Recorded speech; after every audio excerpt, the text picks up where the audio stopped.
Love marriage वाली बहू का पड़ोसी के साथ चक्कर। अरे तुमने सुना, परसों पास वाले मोहल्ले में जो शादी हुई थी उस लड़के ने लव मैरिज की है। लव मैरिज वाली बहू अब तो उस बेचारी का जीना ही हराम कर देगी। ये लव मैरिज वाली बहू चुड़ैल होती है। ये चुड़ैल पहले हमारे बेटे को फंसाती है और फिर बहू बनकर पूरा घर खा जाती है। तौबा तौबा तौबा, खबरदार मेरे सामने किसी ने लव मैरिज की बात की। आज तक हमारे मोहल्ले में किसी ने लव मैरिज की ही नहीं है। कुसुम, अगले हफ्ते तो तुम्हारे बेटे की भी शादी है, फिर तुम भी सास बन जाओगी। कहीं तुम्हारे बेटे की भी तो लव मैरिज नहीं हो रही ना।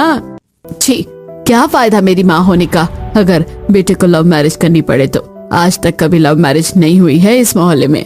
शारदा का पूरा मोहल्ला लव मैरिज की इस कदर खिलाफ था कि आज तक मोहल्ले में कभी किसी के घर लव मैरिज वाली बहू नहीं आई थी। फिर एक दिन, रामू, ए रामू, जल्दी इधर आओ।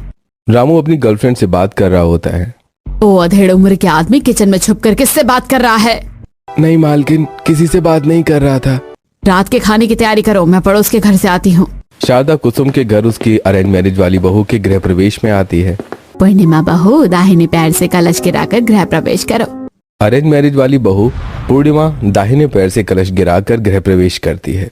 देख रहे हैं आप लोग, अरेंज मैरिज वाली बहू है, कितनी सुशील है और संस्कारी होती है। अगर इसी की जगह कुसुम की लव मैरिज वाली बहू होती तो इतने सम्मान से गृह प्रवेश नहीं करती, कुछ ना कुछ बदतमीजी जरूर करती। सही कह रही हो शारदा बहन, मैंने सुना है बगल के मोहल्ले की लव मैरिज वाली बहू का पड़ोसी के साथ चक्कर चल रहा है। लव मैरिज वाली बहू अपने माता पिता की नहीं हो पाती तो अपने ससुराल की क्या होगी। खैर छोड़ो, चलो हम लोग अपने अपने घर चलते हैं। कुसुम की बहू का गृह प्रवेश करवाकर शारदा अपने घर चली आती है। ऐसे कुछ दिन बीतते हैं और एक दिन शारदा अपने परिवार के साथ बैठ नाश्ता कर रही होती है। रामू, आज बहुत अच्छे पराठे बने हैं, ऐसे ही पराठे बनाया कर। जी मालकिन। तभी शारदा की नजर कीर्ति पर पड़ती है जो हड़बड़ी में नाश्ता कर रही होती है। अरे कीर्ति बेटी, थोड़ा आराम से खा, इतनी हड़बड़ी में क्यों खा रही है? मम्मी जी, मैं कॉलेज के लिए बहुत लेट हो गई हूँ, इसलिए जल्दी जल्दी नाश्ता कर रही हूँ। अरे आराम से नाश्ता कर, विशाल से कहकर मैं तुझे कॉलेज पहुँचवा दूंगा। नहीं नहीं पापा, ऐसे भाई को परेशान करने की कोई जरूरत नहीं है, मैं चली जाऊंगी। कैसे चली जाएगी? अभी तो कह रही थी तू कि लेट हो गई है, अचानक से भाई के साथ कॉलेज जाने के लिए मना क्यों कर रही है? कॉलेज ही जाना है ना। कॉलेज ही जाऊंगी मम्मी, और कहाँ जाऊंगी? रवि भैया, अभी तो आपको ऑफिस जाने में टाइम है ना, आप मुझे अपनी नई बाइक की चाबी दे देना, मैं तुरंत कीर्ति को कॉलेज पहुंचा कर आ जाऊंगा। हाँ ठीक है। कीर्ति को कॉलेज पहुंचाने के लिए तुझे नई बाइक किस लिए चाहिए? तेरी स्कूटी है ना, उसी से लेकर जाना। मैं खूब समझती हूँ तुझे। जैसे ही नई बाइक की चाबी मिलेगी वैसे ही रास्ते में ऋतिक रोशन बनने लगेगा। कीर्ति, तुम विशाल के साथ कॉलेज जाओगी और विशाल, तू कीर्ति को अपनी स्कूटी से कॉलेज पहुंचाएगा और कॉलेज से सीधा घर आएगा। विशाल कीर्ति को कॉलेज पहुंचाने निकल जाता है। अरे भाग्यवान, बच्चों से इतनी सख्ती से क्यों पेश आती हो? शारदा बहू, बच्चे अब बड़े हो रहे हैं, इतनी सख्ती करेगी तो कहीं बात ना बिगड़ जाए। अरे माँ जी, बच्चे बिगड़ना चाहे इसलिए तो इतनी सख्ती करती हो, और आजकल तो फोन का जमाना है, 2 दिन नहीं लगते बच्चों को बिगड़ने में। और ये लव पल्ला पाटा शुरू भी कॉलेज और फोन से होता है, इसलिए बच्चों को चाबी लगा कर रखती हूँ। इसी तरह कुछ दिन बीतते हैं और एक दिन शारदा गुस्से में कीर्ति के कॉलेज से आने का इंतजार कर रही होती है। माँ जी, आज आप मुझे मत रोकेगा, जरा मैं पूछूं तो सही, 2-3 दिनों से ये लड़की कॉलेज से लेट क्यों आ रही है? तभी कीर्ति कॉलेज से घर आ जाती है। कहाँ थी अब तक? तेरा कॉलेज बंद हुए 1 घंटा हो गया है और तुझे घर आने में सिर्फ आधा घंटा लगता है, बाकी के आधे घंटे कहाँ थी? कॉलेज में ही थी माँ, अपने दोस्तों के साथ लाइब्रेरी में बैठकर पढ़ाई कर रही थी। फोन करके बता देना चाहिए था ना। अच्छा ठीक है, अपने कमरे में जा। मम्मी से अभी पूछूं या बाद में पूछूं? अभी पूछ लेती हूँ। मम्मी, आज नन्ही की बर्थडे पार्टी है, मैं शाम को उसकी बर्थडे पार्टी में चली जाऊँ? कहाँ पर है बर्थडे पार्टी, और पार्टी में कौन कौन आ रहा है? बाहर से कोई नहीं आ रहा मम्मी, सिर्फ हम कॉलेज के दोस्त मिलकर नन्ही की बर्थडे पार्टी को सेलिब्रेट करेंगे। ठीक है, चली जाना। वैसे कब तक घर आओगी? जल्दी ही आ जाऊंगी मम्मी, 12 बजने से पहले आ जाऊंगी मम्मी। कीर्ति, आधी रात को 12 बजे जल्दी आना कहते हैं। अगर 8-9 बजे तक आ जाओगी तो चली जाना, वरना कहीं जाने की जरूरत नहीं है। अरे मम्मी, पार्टी ही रात के 9 बजे शुरू होगी, मैं 8 बजे घर कैसे आ जाऊंगी? रात के 9 बजे कौन सी पार्टी शुरू होती है? कोई जरूरत नहीं है ऐसे फालतू पार्टी में जाने की, चुपचाप घर में रहना। ऐसा कहकर शारदा अपने कमरे में चली जाती है और कीर्ति अपने दोस्त को फोन करती है। अरे यार निधि, मैं नन्ही की बर्थडे पार्टी में नहीं आ पाऊंगी। अरे पर तू तो आने वाली थी, अचानक क्या हो गया? अरे मेरी मम्मी को तो तू जानती है ना। सॉरी यार, मैं नहीं आ पाऊंगी। कीर्ति फोन काट देती है। इसी तरह कुछ दिन बीतते हैं और एक दिन मोहल्ले में सभी औरतें आपस में फुसफुसा रही होती हैं। बहन, ये तो शारदा का बेटा है ना, और इसने क्या कर लिया? अरे ऐसे तो शारदा लव मैरिज के खिलाफ बहुत बड़ी बड़ी बातें करती थी, और जरा शारदा के बेटे को तो देखो किस तरह लव मैरिज करके मोहल्ले में आया है। रवि माया से लव मैरिज करके घर आता है। माँ, ये माया है, आपकी बहू। हम दोनों ने लव मैरिज की है। मुझे लव मैरिज पर कोई विश्वास नहीं है, मैं इस शादी को नहीं मानती हूँ। ये क्या रवि, तूने अपने परिवार वालों को बताए बिना ही शादी कर ली? मैंने कई बार सोचा कि माँ को और आप सभी को माया के बारे में बता दूं, पर लव मैरिज के लिए माँ के ख्याल सुनकर मैं समझ गया कि माँ लव मैरिज के लिए कभी हाँ नहीं करेंगी। और तूने भागकर शादी कर ली? एक भी बार अपने परिवार के बारे में नहीं सोचा? दादी, हम दोनों एक दूसरे को बहुत पसंद करते हैं। माया के परिवार वाले तो हमारी लव मैरिज के लिए तैयार थे। आप लोग ही हमारी शादी कभी लव मैरिज नहीं करवाते, इसलिए मुझे भागकर शादी करनी पड़ी। हाँ, तो अपनी इस भगोड़ी लव मैरिज वाली बीवी को लेकर चला जाए यहाँ से। इस मोहल्ले में हमारी बहुत इज्जत है। लव मैरिज वाली बहू मेरे घर में नहीं आ सकती। माँ, तुम ऐसा कैसे कह सकती हो? शादी तो की है, कोई गुनाह तो नहीं किया है ना? लव मैरिज किसी गुनाह से कम नहीं है। लव मैरिज वाली बहुएं अपने माता पिता की सगी नहीं होती, तो फिर हमारी क्या होगी? मम्मी जी, मैं अपने पेरेंट्स से बहुत प्यार करती हूँ और उन्हें रवि के बारे में सब कुछ पता भी है। सिर्फ आपके डर से रवि ने भागकर शादी की है। हाँ, और अगर हमारे यहाँ रहने से मोहल्ले में आपकी बेइज्जती होगी तो हम यहाँ नहीं रहेंगे। नहीं नहीं शारदा बहू, माफ कर दे बच्चों को। अब तो उन्होंने शादी कर ही ली है, अब हम कर ही क्या सकते हैं। हाँ शारदा, माफ कर दो बच्चों को और लव मैरिज वाली बहू का गृह प्रवेश करवाओ। शारदा मुंह बनाकर अपनी लव मैरिज वाली बहू का गृह प्रवेश करवाती है। ज्यादा खुश होने की जरूरत नहीं है। ऐसा मत सोचना कि मैंने तुम्हें अपना लिया है। हमारे मोहल्ले में लव मैरिज वाली बहुओं को अपनाया नहीं जाता। अरे मेरी सास तो anti love marriage bureau department से लगती है। चलो माया, मैं तुम्हें हमारा कमरा दिखाता हूँ। रवि माया का हाथ पकड़कर उसे अपने कमरे में लेकर आ जाता है। रवि, तुम्हारी माँ तो हमारी शादी से बिल्कुल भी खुश नहीं है। वो तो मुझे अपनी बहू भी नहीं मान रही है। अरे इस मोहल्ले में लव मैरिज न होने की परंपरा ने मम्मी का दिमाग खराब कर दिया है, वरना कोई छोटा सा काम कर दो उसी में खुश हो जाती हैं। तभी कमरे में विशाल आता है। भैया, ये आपने अच्छा नहीं किया। अपने छोटे भाई के लिए भाभी ढूंढ रखी थी और उसे ही नहीं बताया। अरे तेरा तो लड़कियों से ही छोटा पेट है? अगर तुझे बता देता तो अगले ही दिन तू मम्मी को सब बता देता और मेरी लव मैरिज सपना बनकर रह जाती। थैंक गॉड, हमारी शादी से कोई तो खुश है, पर मम्मी जी का क्या करूं? भाभी, मम्मी का दिल कैसे जीतना है ये मैं आपको बताता हूँ। बहुत आसान है। अब आपकी शादी हुई है तो कुछ रस्में होंगी, बस आपको सारी रस्में अच्छे से करनी है। मम्मी को शिकायत का कोई मौका मत दीजिएगा, बस मम्मी आपसे खुश हो जाएंगी। थैंक यू देवर जी, कल से मैं मम्मी जी का दिल जीतने की पूरी कोशिश करूंगी। इसी तरह आज का दिन भी गुजर जाता है। माया और रवि अपने कमरे में सो जाते हैं और अगली सुबह माया अपनी पहली रसोई के लिए सज धज कर तैयार होती है। वहीं शारदा अपने मोहल्ले के मंदिर में पूजा कर रही होती है। जानती हो राधिका बहन, हाथी के अलावा भी कुछ लोगों के खाने के दांत कुछ और दिखाने के कुछ और दांत होते हैं। सही कह रही हो बहन। कल तक तो किसी को लव मैरिज वाली बहू बिल्कुल पसंद नहीं थी और आज अपनी लव मैरिज वाली बहू के बेटे के लिए प्रार्थना कर रहा है। घोर कलयुग आ गया है, घोर कलयुग। राधिका बहन, जब खुद का सिक्का खोटा हो तो दूसरे के सिक्के को खोटा नहीं कह जाते। अरे मेरे बेटे ने तो प्यार करके सिर्फ लव मैरिज की है। तुम्हारी बेटी पूरे कॉलेज में क्या करती है ये सबको पता है, तो तुम चुप ही रहो। शारदा राधिका को तो चुप करा देती है, पर पूरा मोहल्ला शारदा की खिल्ली उड़ा रहा होता है, जिसमें शारदा गुस्से में घर आती है और खाना बनाने किचन में जाती है, जहां माया पहली रसोई बना रही होती है। तुम मेरे किचन में क्या कर रही हो? मम्मी जी, अपनी पहली रसोई में आप सभी के लिए नाश्ता बना रही हूँ। तुम्हें खाना बनाना आता है? बहुत अच्छी कुकिंग तो नहीं आती है, पर खाने लायक बना लेती हूँ। पहली रसोई रस्म बहुओं की होती है। तुम्हें किसने कहा पहली रसोई बनाने? दादी, सासू माँ ने। क्या, माँ जी ने? तभी गंगा देवी किचन में आती है। माँ जी, आपने से पहली रसोई बनाने के लिए कहा है। तेरे मंदिर जाने के तुरंत बाद ये सवाल करके मेरे कमरे में आई और मेरा आशीर्वाद लेकर पूछने लगी कि पहली रसोई में क्या बनाऊं। मैंने भी सोचा लव मैरिज वाली ही सही, पर घर की बड़ी बहू तो है, तो खाना कैसा बनाती है तो हमें भी पता होना चाहिए ना। तभी कीर्ति किचन में आती है। मम्मी, नाश्ता बन गया है तो जल्दी मेरा नाश्ता निकाल दो, मैं कॉलेज के लिए लेट हो रही हूँ। खाना बन गया है, आप लोग डाइनिंग टेबल पर बैठिए, मैं खाना लेकर आती हूँ। सभी डाइनिंग टेबल पर जाकर बैठ जाते हैं और माया एक एक करके सारा खाना डाइनिंग टेबल पर लेकर आती है और सभी को परोसती है। आप लोग खाने को निहार क्यों रहे? खाना शुरू कीजिए। भाभी सभी खाना इसलिए देख रहे हैं ताकि कोई टेस्ट करके बताए कि खाना मुंह में डालने लायक बना है या नहीं। हाँ तो तू घर का बेटा है, पहले तू ही चेक कर दे। हाँ हाँ जल्दी से टेस्ट करो, मुझे कॉलेज के लिए लेट हो रहा है। अरे पर मैं क्यों?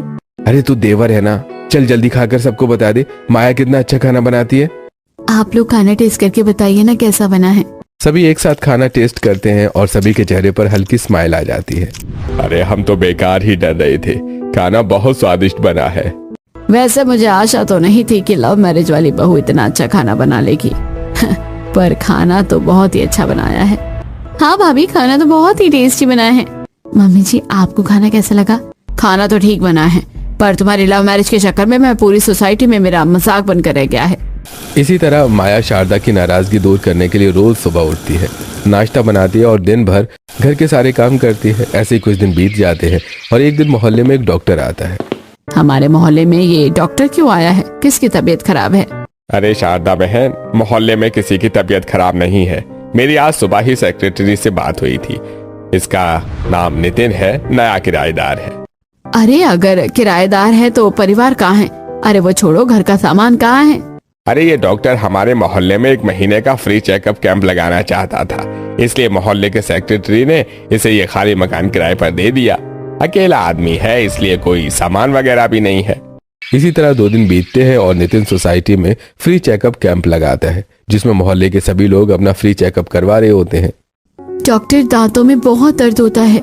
आप ये टूथपेस्ट यूज किया करिए, आपके दांत ठीक हो जाएंगे। नेक्स्ट। नितिन से चेकअप करवाने माया आती है।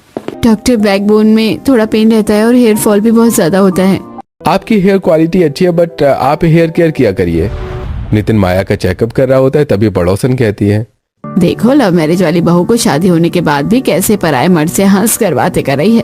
अरे ये लव मैरिज वाली बहुएं होती ही ऐसी हैं, इनमें कुछ संस्कार थोड़ी ना होते हैं। पड़ोसनों की खुसुर पुसुर सुनकर शारदा कहती है, ओ माया बहू, सारा इलाज आज ही करवा लोगी क्या? घर चल जल्दी। शारदा माया को लेकर घर चली जाती है। मम्मी जी आप मुझे घर क्यों ले आई? अभी तो डॉक्टर ने मुझे दवाई भी प्रिस्क्राइब नहीं की थी। तुम दोनों को बात करने से फुर्सत मिले तब ना दवाई देगा। क्या मतलब मम्मी जी? माया बहू मुझे पता है तुझे अपनी इज्जत की कोई परवाह नहीं है, पर मोहल्ले में हमारी इज्जत है। इस तरह पराये मर्द से खिलखिला कर बातें मत किया कर। ठीक है माता जी। माया शारदा की बात समझ जाती है और इसी तरह कुछ दिन बीतते हैं और एक दिन माया कीर्ति के साथ बाजार से सब्जियां लेकर आ रही होती है। भाभी वो डॉक्टर को देखिए, बाहर से खाना मंगवाया है, कहीं उसकी तबीयत खराब तो नहीं है? बेचारा अकेले रहता है, चलो पूछ लेते हैं। माया और कीर्ति नितिन के पास आती है। क्या हुआ डॉक्टर, आप बाहर से खाना मंगवा रहे हैं? हाँ, 1 हफ्ते से मैगी खा रहा था, सोचा आज बाहर से खाना मंगा लूं। डॉक्टर होकर आप मैगी खाते हैं? मुझे पता है हेल्दी नहीं है, पर मुझे और कुछ बनाना भी तो नहीं आता है। कुछ दिनों के लिए ही सही, आप हमारे पड़ोसी हैं, हम किस दिन काम आएंगे? हमसे कहा होता तो। वैसे भी आप फ्री मेडिकल कैंप लगाकर इतना अच्छा काम कर रहे हैं। माया नितिन से बातें कर ही रही होती है, तभी छत पर से शारदा चिल्लाती है, अरे बहू सब्जियां लेकर आ गई हो तो घर आ जा, सभी को भूख लगी है। शारदा की आवाज सुनकर माया घर चली आती है। रामू जी ये लीजिए सब्जियां। जी मालकिन। माया रामू को सब्जियां देकर अपने कमरे में चली जाती है। ऐसे कुछ दिन बीतते हैं और रवि और माया कमरे में बातें कर रहे होते हैं। माया तुम मम्मी का कुछ दिल जीत पाई? रवि मेरे लिए तुम्हारी मम्मी का दिल जीतना बहुत मुश्किल काम है, पर अब मम्मी जी मुझसे थोड़ा बात करने लगी हैं। अरे धीरे धीरे पसंद भी करने लगेंगी। अब तुम जल्दी से मेरा टिफिन पैक कर दो, मैं ऑफिस के लिए निकलूंगा। ओके तुम रेडी होकर नीचे आ जाओ, मैं तुम्हारा टिफिन पैक करके रखती हूँ। रवि अपने ऑफिस के लिए तैयार होने लगता है और माया किचन में आकर रवि के लिए टिफिन पैक करने लगती है। तभी माया को एक फोन कॉल आता है। ओके ओके ठीक है। माया फोन काटकर 2 टिफिन लेकर हॉल में आती है।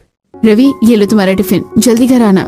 रवि टिफिन लेकर ऑफिस के लिए निकल जाता है और माया टिफिन लेकर नितिन के घर आ जाती है। ये लीजिए डॉक्टर आपके लिए। माया जी मैंने आपसे कितनी बार कहा है मुझे नितिन बुलाया करिए। अच्छा नितिन ये टिफिन तुम्हारे लिए। इस तरह कब तक आप मुझे टिफिन देने आया करेंगी? कहीं किसी को हमारे ऊपर शक न हो जाए। डोंट वरी नितिन, मैं तुम्हें यहाँ बुलाकर लाई हूँ ना, किसी को कोई शक नहीं होगा। और अगर मेरे आने से तुम्हें कोई प्रॉब्लम है तो तुम मेरे घर आ सकते हो। मम्मी जी और बाकी सबको मैं संभाल लूंगी। माया नितिन को टिफिन देकर अपने घर चली जाती है। तभी मोहल्ले की कुछ औरतें उसे देख लेती हैं। कुछ समझ रही हो शांति बहन? कुछ नहीं, मैं तो सब कुछ समझ रही हूँ। हो ना हो लव मैरिज वाली बहू का पड़ोसी के साथ चक्कर है, इसलिए हम लोग मोहल्ले में कोई लव मैरिज वाली बहू आने नहीं देना चाहते थे। इसी तरह कुछ दिन बीतते हैं और एक दिन सुबह सुबह नितिन सैंडो वेस्ट में अपने गार्डन में एक्सरसाइज कर रहा होता है, जिससे उसकी मस्कुलर बॉडी दिख रही होती है। आमना, उस डॉक्टर ने कितनी हैवी फिजिक बनाई है। अरे इनकी तो टाइगर श्रॉफ से भी अच्छी बॉडी है। आमना और ऐश्वर्या की बात मोहल्ले में सब्जी खरीद रही माया सुन लेती है। हिम्मत तो देखो इन लड़कियों की, कैसे नितिन को घूर रही है। और ये नितिन भी, क्या जरूरत है गार्डन में एक्सरसाइज करने की। ये लीजिए दीदी आपकी सब्जियाँ। ओ दीदी लीजिए आपकी सब्जियाँ। हाँ हाँ हाँ भैया दीजिए। माया सब्जियां लेकर नितिन को घूरते हुए अपने घर चली जाती है। वहीं नितिन अपने मन में सोचता है, अब तो गया। नितिन अपने घर में चला जाता है और थोड़ी देर बाद तैयार होकर एक जोड़ी कपड़ा लेकर माया के घर आता है। नितिन बाहर क्यों खड़े हो, अंदर जाओ। माया नितिन को सोफे पर बिठाती है। मेरे सारे कपड़े गंदे हो गए हैं, ये एक जोड़ी कपड़ा बचा है, इसे थोड़ा प्रेस कर दीजिए, मेरी प्रेस खराब हो गई है। ये तो हो जाएगा, पर आज सुबह तुम घर के बाहर एक्सरसाइज क्यों कर रहे थे।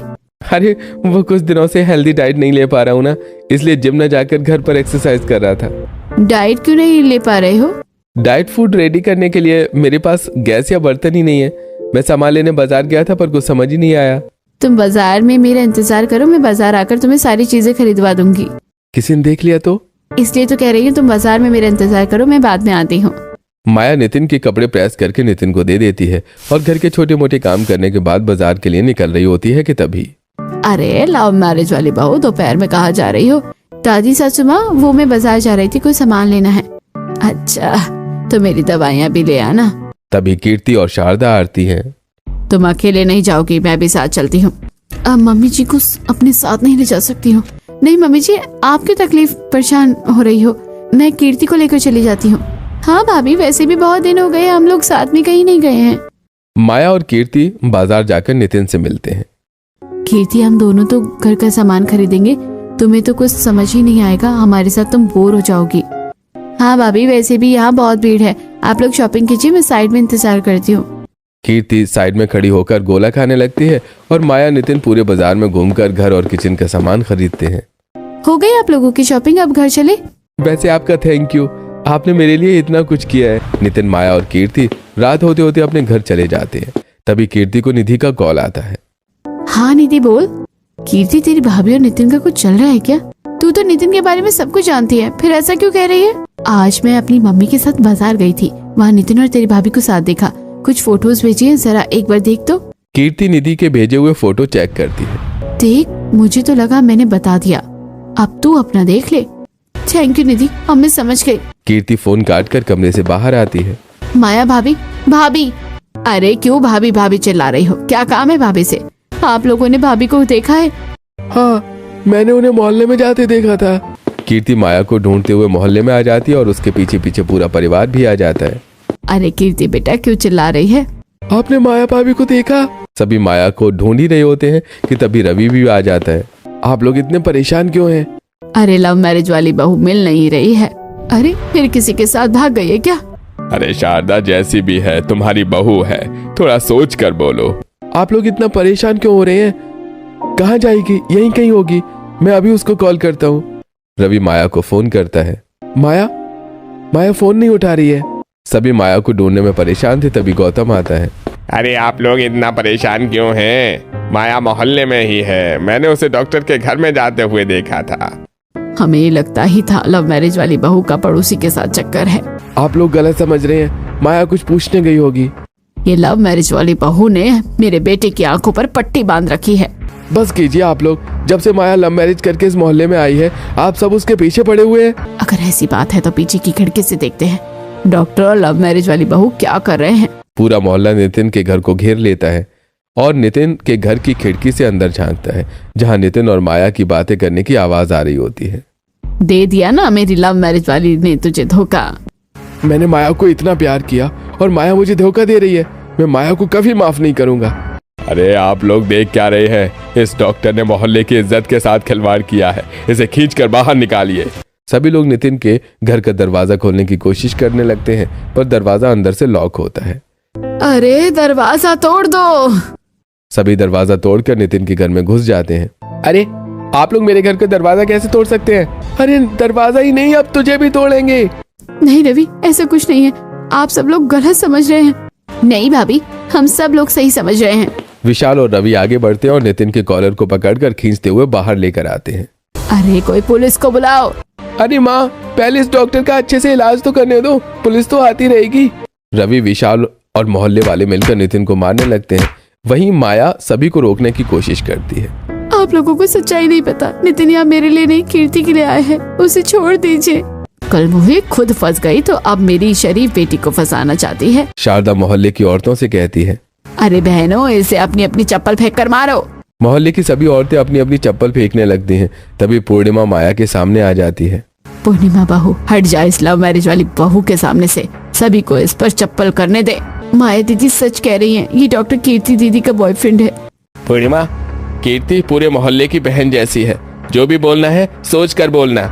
अरे कीर्ति दीदी, आप सच बताइए, वरना मोहल्ले वाले मार मार कर नितिन और आपकी भाभी को मार डालेंगे। सच बोलिए कीर्ति दीदी, सच बोलिए, वरना आपका हाल भी मेरी दीदी के जैसा होगा। फैमिली वालों की मर्जी से अरेंज मैरिज करवा दी जाएगी। हाँ हाँ हाँ हाँ, नितिन मेरा ही बॉयफ्रेंड है। पूरा मोहल्ला शांत हो जाता है। सभी लोग रुक जाते हैं और खून से लथपथ नितिन संभल कर खड़ा होता है। थैंक्स कीर्ति, बहुत जल्दी बता दिया। 2 मिनट और लेट कर दी तो तुम्हारा पति बनने से पहले परमात्मा को प्यारा हो जाता। अब सोचना भी मत कि तुम मेरे पति बनोगे, धोखेबाज कहेंगे। कीर्ति, तुम्हें ऐसा क्यों लगता है कि नितिन तुम्हें धोखा दे रहा है, और आप लोगों को ऐसा क्यों लगता है कि नितिन से मेरा चक्कर चल रहा है? निधि ने मुझे आप दोनों की फोटो भेजी है, किस तरह आप लोग बाजार में हाथ पकड़कर घूम रहे हैं। कीर्ति, तुम भी तो हम लोगों के साथ गई थी। आप बाजार की भीड़ देखकर साइड में खड़ी हो गई थी। और बाजार में इतनी जगह नहीं थी कि हम लोग अलग अलग होकर चल सके। और तुम अभी नितिन के घर क्या कर रही थी? और इतने दिनों से नितिन के घर का खाना देना, उसके कपड़े इस्त्री करना, ये सब काम क्यों कर रही थी? माँ जी, ये सारे काम मैं नहीं, कीर्ति करती थी। रोज नितिन के लिए खाना वो खुद बनाती थी। किसी को कीर्ति पर शक ना हो इसलिए मैं सिर्फ देने आती थी। और आज मैं नितिन से आप लोगों को मिलवाने की प्लानिंग ही कर रही थी। हम तुम्हारी बात का यकीन कैसे करें? रवि भैया, माया भाभी और नितिन सच कह रहे हैं। नितिन से शादी करने के लिए मैंने भाभी से मदद मांगी थी और फिर भाभी ने ये सारी प्लानिंग की थी। कीर्ति की सच्चाई बताते ही सभी लव मैरिज वाली बहू से माफी मांगते हैं और पूर्णिमा की बहन के बारे में जानकर अब मोहल्ले में कोई लव मैरिज के खिलाफ नहीं है।